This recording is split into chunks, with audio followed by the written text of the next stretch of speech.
అంత గొప్పది గోపూజ. ఎవరు గోపూజ చేస్తున్నారో, ఎవరు గోసేవ చేస్తున్నారో, ఎవరు గో ప్రదక్షిణం చేస్తున్నారో, గోవుని ఎవరు కాపాడుతున్నారో వాళ్ళ వంశంలో అటువంటి మహాత్ములు పుడతారు, అంత వృద్ధిలోకి వస్తారు.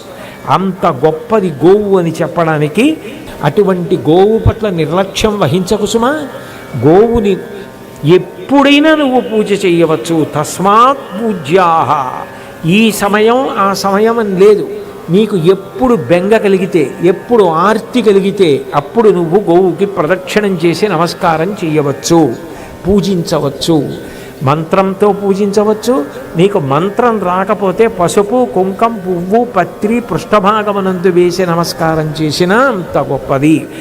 గో పూజ ఎంత గొప్పదో. ఒక్క గోవుకి పూజ చేస్తే సమస్త దేవతలకు పూజ ఎలా అందుతుందో భీష్ముడు చెప్పాడు. చెప్పినప్పుడు ఒక్కొక్క అవయవంలో ఒక్కొక్క దేవత ఎలా ఉంటారో చెప్పాడు.